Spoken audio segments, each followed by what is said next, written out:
শরীয়তপুর সদর উপজেলার নিয়ামতপুর গ্রামে এক বীর মুক্তিযোদ্ধার কবরে আগুন দেয়ার ঘটনা ঘটে। সোমবার রাতে দুর্বৃত্তরা কবরে আগুন ধরিয়ে পালিয়ে যায় বলে জানিয়েছেন বীর মুক্তিযোদ্ধা আব্দুল মান্নান খানের পরিবারের সদস্যরা।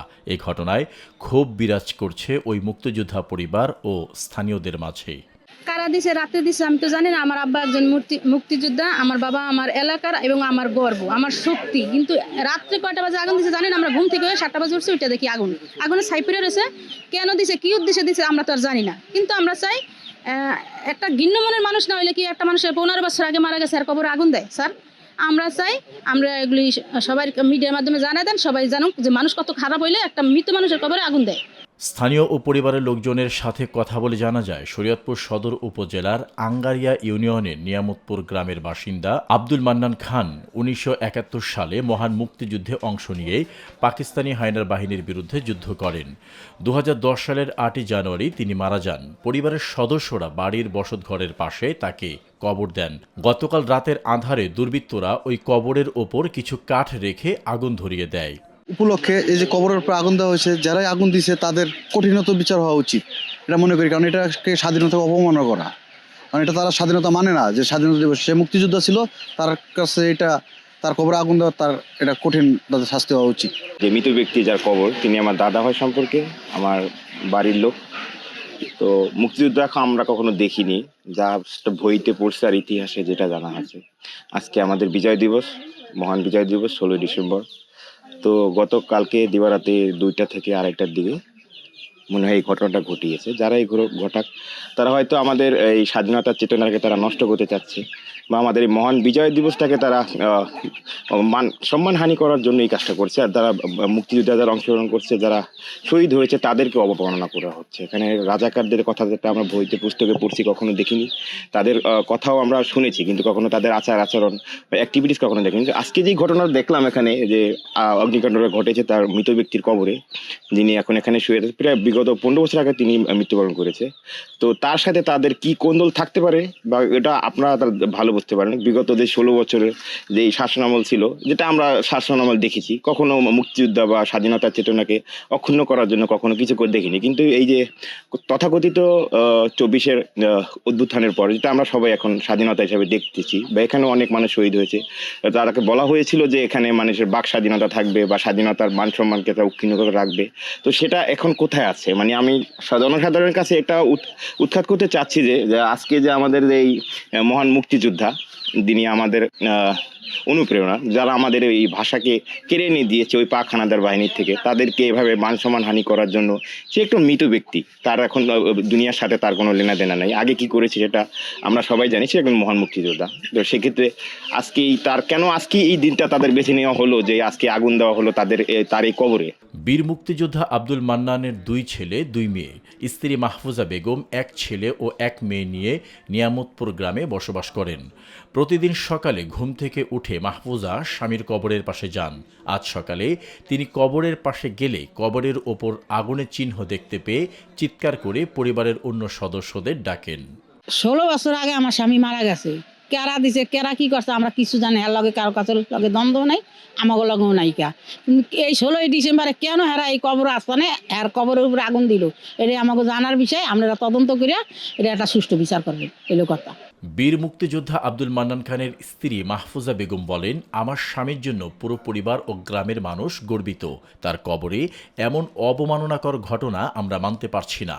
একজন সম্মানিত ব্যক্তির কবরের সাথে কার কি শত্রুতা থাকতে পারে? মহান বিজয় দিবসের আনন্দের দিনে আমরা পুরো পরিবার কাঁদছি। আমরা আজকে তো জানেন, আমরা সবাই বিজয় দিবসের অনুষ্ঠানে ছিলাম। আমরা তাৎক্ষণিক একটা খবর পাইছি যে এখানে ওই যে বীর মুক্তিযোদ্ধা আব্দুল মান্নান খানের কে বা কারা রাত্রে এরকম আগুন দিছে বা ছাই পড়ে আছে আর কি। তো আমি এসে আপনাদের সামনে তো অবজারভেশন করলাম, এটা একটা তার ঘর, মানে কত 2 ফুটের মধ্যে। আবার এই যেখানে কবরস্থানটা বা যেখানে আগুন দিচ্ছে, এখানে তার এই যে মুরুকের খাঁচা আছে, এখানে আবার এই যে নারিকেলের বাগলা আছে, নিচে অনেক পাতা পড়ে আছে।